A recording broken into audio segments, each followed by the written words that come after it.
हल्ला बोल टीवी और मैं हूं आपके साथ सुरभि। शंभू गर्ल्स हॉस्टल में नीट छात्रा की जान लिए जाने में कहा जा रहा है कि कुछ नेताओं के बेटे शामिल है। कुछ ऐसे प्रभावशाली नेता हैं जिनके बेटे इसमें शामिल है, ऐसा तेज प्रताप और पप्पू यादव का कहना है। आखिर वो कौन है प्रभावशाली नेताओं के बेटे जो इसमें शामिल है और उनका नाम सामने नहीं आ रहा है? क्या इसकी जांच सीबीआई को सौंपी जा सकती है? आइए हम इन दोनों सवालों का जवाब हल्ला बोल टीवी के संपादक दीपक शर्मा से जानते हैं। देखिए, आपके दो सवाल हैं। पहला आपका सवाल है कि कौन है वे प्रभावशाली नेता जिनके बेटे शंभू गर्ल्स हॉस्टल में जो छात्रा की जान ली गई है उस मामले में शामिल है। जी। तो यह कह कौन रहा है कि नेताओं के बेटे शामिल हैं? तेज प्रताप यादव और पप्पू यादव ने भी कहा है कि कुछ प्रभावशाली लोगों के हाथ है। पप्पू यादव ने नेताओं के बेटे का नाम नहीं लिया। जी हाँ। पप्पू यादव ने कहा है कि रैकेट चलता था और नेताओं को और सफेद पोशों को ये रैकेट चलाने वाला मनीष चंद्रवंशी उर्फ मनीष रंजन लड़कियों की सप्लाई करता था। यह आरोप पूर्णिया के सांसद पप्पू यादव ने लगाया है। दूसरा जो है आरोप लगाया है तेज प्रताप यादव ने, राजद सुप्रीमो लालू प्रसाद यादव के बेटे और जनशक्ति जनता दल के सुप्रीमो तेज प्रताप यादव ने कहा है कि यह जो शंभू गर्ल्स हॉस्टल में जो नीट छात्रा की जान ली गई है इस मामले में कुछ प्रभावशाली नेताओं के बेटे शामिल हैं। देखिए, एसआईटी का गठन हुआ है और एसआईटी के गठन होने के बाद मुझे लगता है कि पुलिस अपनी प्रक्रिया में लगी हुई है और थोड़ा जांच प्रक्रिया में समय लग रहा है, लेकिन मैं आपको विश्वास दिलाता हूं कि बहुत जल्द इसमें जो भी लोग संलिप्त है वो सलाखों के पीछे होंगे। पप्पू यादव सर बार-बार गर्ल्स हॉस्टल पे लेकर सवाल खड़े कर रहे हैं। मैं कब से सरकार को कह रहा हूं कि गर्ल्स हॉस्टल में से कई सेक्स रैकेट की धंधा चलते हैं, सरकार चुप है।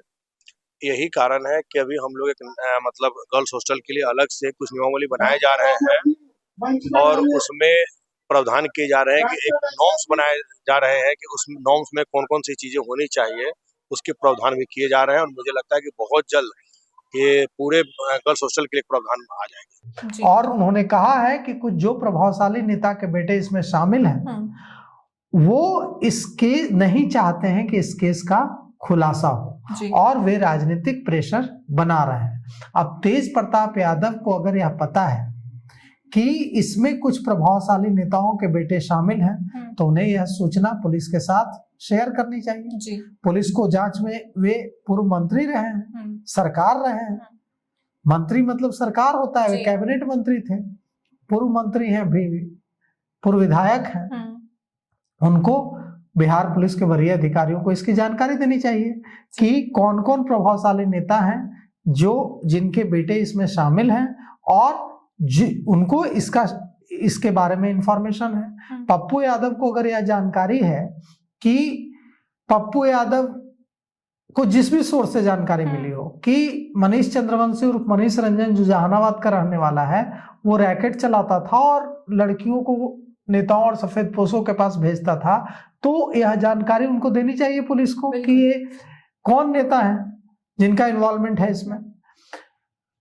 तेज प्रताप यादव ने कहा है कि उन्हें जानकारी मिली है कि सत्ता में बैठे कुछ प्रभावशाली नेताओं के बेटे इस मामले में कथित रूप से शामिल हैं और पैसे के दम पर सच्चाई को दबाया जा रहा है। उन्होंने कहा है कि यह बेहद शर्मनाक है कि एक छात्रा के साथ गंभीर अपराध को राजनीतिक और पैसों के पावर से दबाने की कोशिश हो रही है और तेज प्रताप यादव ने निष्पक्ष जांच की मांग की है।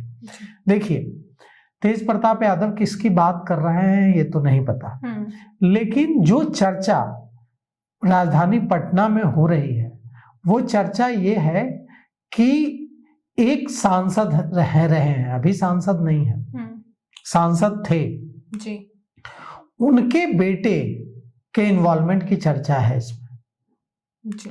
कि उनके बेटे का इसमें इन्वॉल्वमेंट है इस पूरे मामले में और वे सत्ताधारी दल से जुड़े हुए हैं। वे नहीं चाहते हैं कि इस मामले पर से पर्दा हटे। अब हमारे पास कोई एविडेंस नहीं है तो हम उनका नाम नहीं ले सकते हैं, लेकिन इस जो तेज प्रताप यादव जो इशारा कर रहे हैं वो बातें पटना के सियासी गलियारों में, पटना में जो चर्चा है राजधानी में, उसमें ऐसी चर्चा आ रही है कि एक पूर्व सांसद के बेटे का इन्वॉल्वमेंट इसमें कथित तौर पर हो सकता है, जी। ऐसी चर्चा है। और दूसरा जो आपने सवाल किया कि इसमें सीबीआई जांच की मांग चल रही है। जी हाँ। जो परिजन हैं वे कह रहे हैं कि हमें पुलिस पर भरोसा नहीं है, एसआईटी पर भरोसा नहीं है, एसआईटी हमें ही कटघरे में खड़ा कर रही है, हमसे ही ऐसे बर्ताव किया जा रहा है जैसे हमने खुद ही अपनी बेटी की जान ले ली है। हम पर ऐसे सवाल किए जा रहे हैं जिससे लग रहा है कि हमें ही शक के घेरे में रखा जा रहा है, पूछा जा रहा है कि भाई मेरे भाई से क्या संबंध था, ऐसी ऐसी बातें की जा रही हैं जो हमें तोड़ने वाली है। ऐसे ऐसे सवाल पूछे जा रहे हैं। यह भी कहा कि छात्रा के जो मामा हैं और उनके जो मेरे भाई हैं उनसे 12 घंटे हिरासत में रखकर पूछताछ की गई, बाद में उन्हें छोड़ दिया गया। तो देखिए, पुलिस को पूरा हक है उस व्यक्ति से भी पूछताछ करने का जो व्यक्ति दिख रहा हो कि न्याय की मांग कर रहा है, क्योंकि हो सकता है कि न्याय की मांग करने वाला ही किसी तरह से अपराधी हो। कई बार ऐसा होता है कि जो आंदोलन कर रहा होता है वही इसमें शामिल होता है। तो कुल मिलाकर के हम ये नहीं कह रहे हैं कि पुलिस को हक नहीं है पूछताछ करने का परिजनों से, लेकिन पुलिस को यह भी ध्यान रखना चाहिए, एसआईटी को यह भी ध्यान रखना चाहिए कि उस परिवार ने अपनी बेटी खोई है तो उसके साथ सहानुभूतिपूर्ण व्यवहार करें। अगर किसी ने गलत किया है तो उसको गिरफ्तार कीजिए जी, उसको जेल भेजिए, उसके खिलाफ मुकदमा चलाइए, उसको फांसी दीजिए, उसको फांसी देगी अदालत, आप सबूत दीजिए। लेकिन इतना पूछताछ करते वक्त और उसके परिजनों से बात करते वक्त इतना जरूर ध्यान रखना चाहिए एसआईटी और पुलिस को कि इस परिवार ने अपनी बेटी खोई है, इस परिवार ने सड़क पर उतरकर आंदोलन किया है, लाठियां खाई है और एसआईटी बनाने के लिए विवश किया है बिहार पुलिस को। ऐसा नहीं है कि बिहार पुलिस शुरू से जांच कर रही थी, चित्रगुप्त नगर थाना की पुलिस शुरू से जांच कर रही थी, बहुत अच्छे तरीके से जांच चल रही थी, कुछ नहीं हुआ। नहीं। अगर ये परिवार इतना नहीं खड़ा होता, मीडिया इतना नहीं खड़ी होती, ये भी केस लग जाता, तो एक जरा सा कुछ नहीं होता, मामले को रफा दफा कर दिया गया था, न एसआईटी बनती न कुछ होता।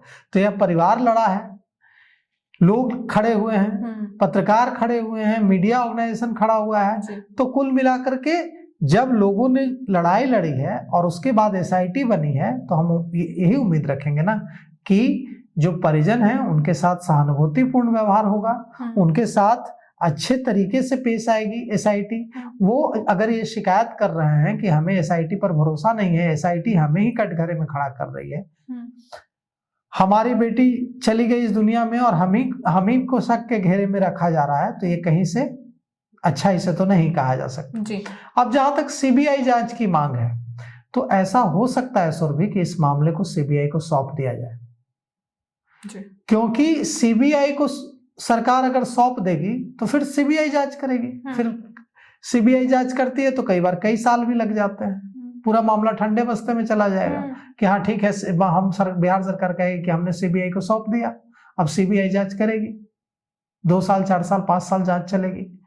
तो कल मेरी बात हो रही थी बिहार के पूर्व डीजीपी अभयानंद से, उन्होंने कहा कि कानून में ऐसी कोई शक्तियां सीबीआई को नहीं है जो पुलिस को नहीं है, जो स्थानीय पुलिस को शक्तियां हैं वैसी कोई शक्ति सीबीआई को नहीं है, सारी लोकल थाने को नहीं है, एसआईटी को नहीं है। तो अच्छा ये होगा कि बिहार पुलिस ही इसमें इंसाफ दिलाए और बिहार पुलिस के प्रति लोगों में सम्मान का भाव जागे जी।